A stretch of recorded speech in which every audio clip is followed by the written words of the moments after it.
आदरणीय बंधुओं, माताओं व मेरी प्यारी बहनों, राधे राधे।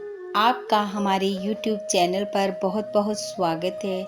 बंधुओं, आज हम इस वीडियो में देवशयनी एकादशी व्रत की विधि, महत्व व कथा सुनेंगे। कथा सुनने के बाद यदि आप हमारे चैनल पर नए हैं तो हमारे चैनल को सब्सक्राइब करें, बेल आइकन को प्रेस करें ताकि हमारी वीडियो की नोटिफिकेशन सबसे पहले आप तक पहुंचे। वीडियो को शेयर व लाइक भी जरूर करें। बंधुओं, आषाढ़ शुक्ल पक्ष की एकादशी को देवशयनी एकादशी, हरिशयनी एकादशी, पद्मा एकादशी अथवा आषाढ़ी एकादशी के नाम से जाना जाता है, जो कि इस बार वर्ष 2020 में 1 जुलाई दिन बुधवार को है। हिंदू धर्म शास्त्रों के अनुसार इस दिन से भगवान विष्णु क्षीर सागर में शयन के लिए चले जाते हैं और इसी दिन से विवाह, मुंडन, गृह प्रवेश आदि जैसे शुभ कार्य 4 माह तक के लिए बंद हो जाते हैं। कार्तिक माह की देवउठनी एकादशी पर जब श्री हरि योग निद्रा से उठते हैं, उसी के साथ फिर से सभी शुभ कार्य शुरू होते हैं। बंधुओं, हरि भक्तों में देवशयनी एकादशी का विशेष महत्व है। पद्म पुराण के अनुसार भगवान कृष्ण कहते हैं कि इस दिन जिसने कमल के पुष्पों से कमल लोचन भगवान विष्णु का पूजन कर एकादशी का उत्तम व्रत कर लिया, उसने तीनों लोकों तथा तीनों सनातन देवताओं का पूजन कर लिया। बंधु, हरिशयनी एकादशी से भगवान विष्णु का एक स्वरूप राजा बलि के यहाँ रहता है और दूसरा क्षीर सागर में शेषनाग की शैया पर तब तक शयन करता है जब तक कार्तिक माह की देव उठनी एकादशी नहीं आ जाती। अतः आषाढ़ शुक्ल एकादशी से लेकर कार्तिक शुक्ल एकादशी तक मनुष्य को भली भांति धर्म का आचरण और व्रत उपवास करना चाहिए। संयम पूर्वक अपना समय व्यतीत करते हुए अधिक से अधिक नाम जप करना चाहिए। कथा कीर्तन का श्रवण करना चाहिए। देवशयनी एकादशी से ही चातुर्मास आरंभ हो जाता है। वर्षा काल के इन 4 महीनों में मनुष्य को जप, तप, व्रत, नियम और त्याग का पालन करना चाहिए। श्री हरि विष्णु जी कहते हैं, एकादशी का व्रत मुझे अपने प्राणों से भी अधिक प्रिय है। जो भी मनुष्य श्रद्धा युक्त भाव से इसे धारण करता है, मैं उसके सभी मनोरथ पूर्ण करता हूँ। जो भी मनुष्य एकादशी व्रत को धारण करे, उसे दशमी तिथि से ही व्रत के नियमों का पालन करना चाहिए। दशमी तिथि को रात्रि का भोजन संध्या से पहले ही कर लें। भोजन सात्विक करें। रात को कुल्ला दातुन कर व्रत करने का संकल्प मन में करके सोएं। सुबह जल्दी उठें, स्नान आदि कार्यों से निवृत्त हो स्वच्छ वस्त्र धारण करें। फिर मंदिर के सामने खड़े होकर श्री हरि को प्रणाम करते हुए निर्विघ्न व्रत की पूर्ति की प्रार्थना करें। पूजा करें। पूजा में सबसे पहले भगवान की प्रतिमा को स्वच्छ जल से स्नान करवाएं। फिर पंचामृत से स्नान करवा श्री हरि को इस दिन श्वेत वस्त्र धारण करवाएं। रोली, मूली, गुड़, लौंग, इलायची, सुपारी, पान, फूल, फल से भगवान का पूजन करें। धूप दीप से आरती करें। ओम नमो भगवते वासुदेवाय मंत्र का जाप करें। एकादशी कथा का श्रवण करें। एक समय फलाहार लें। इस प्रकार विधि विधान से व्रत रख द्वादशी तिथि को ब्राह्मण भोजन करवाकर अपने व्रत का पारण करें। आइए अब सुनते हैं एकादशी व्रत कथा।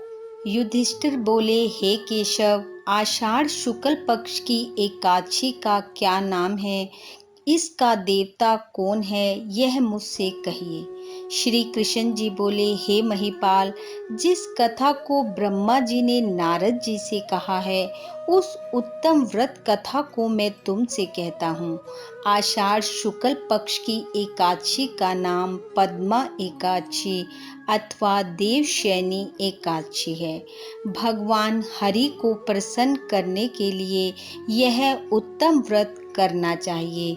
जो मनुष्य इस व्रत को नहीं करते वे नरक के भागी होते हैं, और श्रद्धा युक्त होकर जो इस व्रत को करते और कथा का श्रवण करते हैं, वे इस लोक के सारे सुखों को भोगकर अंत में मेरे धाम को जाते हैं। अब तुमसे मैं पुराण कथा को कहता हूँ।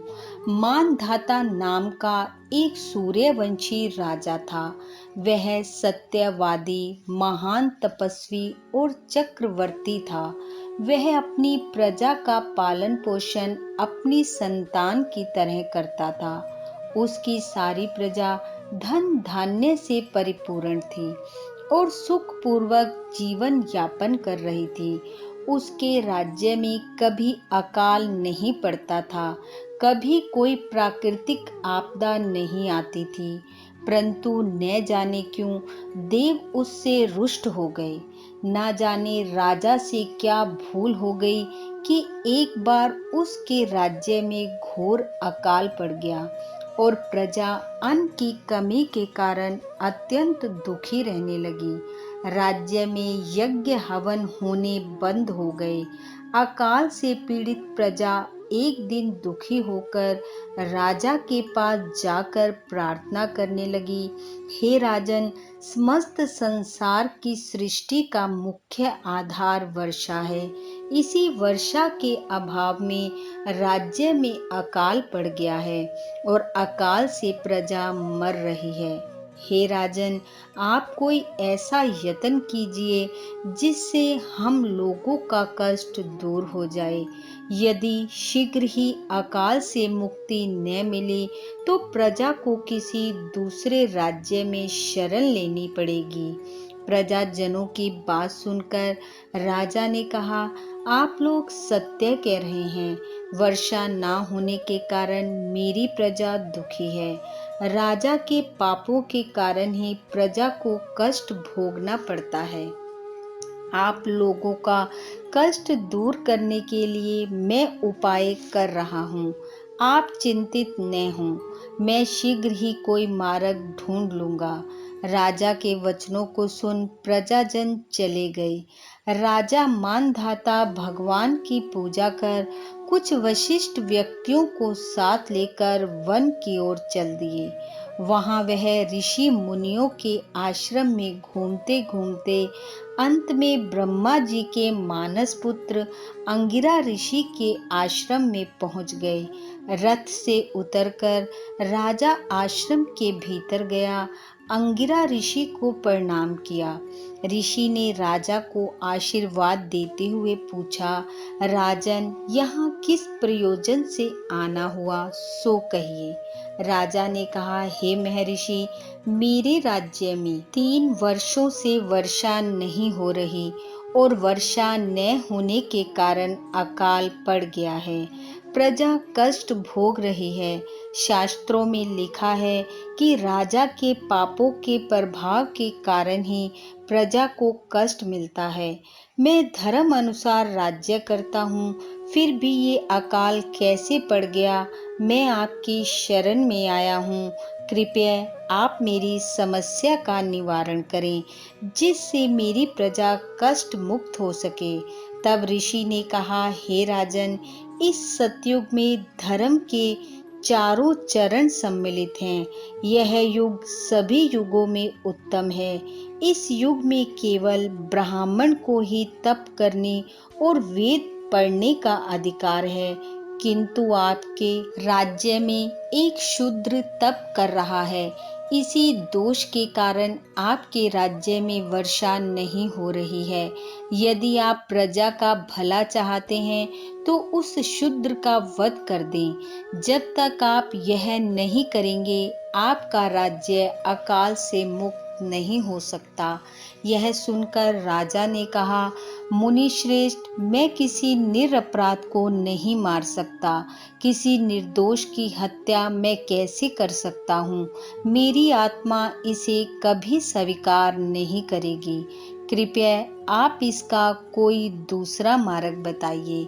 राजा को अत्यंत विचलित देख ऋषि ने कहा, हे राजन, तो आप आषाढ़ माह के शुक्ल पक्ष की देवशयनी एकादशी का व्रत विधि विधान से कीजिए। इस व्रत के प्रभाव से आपके राज्य में वर्षा होगी और प्रजा पहले की भांति सुखी हो जाएगी, क्योंकि इस एकादशी का व्रत सिद्धियों को देने वाला और सभी कष्टों से मुक्त करने वाला है। ऋषि से व्रत का विधान सुनकर राजा अपने नगर लौट आया और विधि पूर्वक देवशयनी एकादशी का व्रत किया। इस व्रत के प्रभाव से राज्य में वर्षा हुई और प्रजा को अकाल से मुक्ति मिली। तो बंधु, देवशयनी एकादशी वर्ष की बड़ी एकादशियों में से एक है, इसलिए इसका व्रत अवश्य रखना चाहिए। यदि किसी कारणवश आप व्रत नहीं रख पाते तो भी विधि विधान से श्री हरि का पूजन, मंत्र जाप और कथा का श्रवण अवश्य करना चाहिए। इस दिन किए गए व्रत पूजन से सभी प्रकार के पापों का नाश होता है, शारीरिक व मानसिक परेशानियां खत्म होती हैं, मन शुद्ध होता है और घर में सुख समृद्धि का वास होता है। भगवान श्री हरि की कृपा आप व आपके परिवार पर सदैव बनी रहे। इन्हीं शुभकामनाओं के साथ आप सबका बहुत बहुत धन्यवाद। राधे राधे।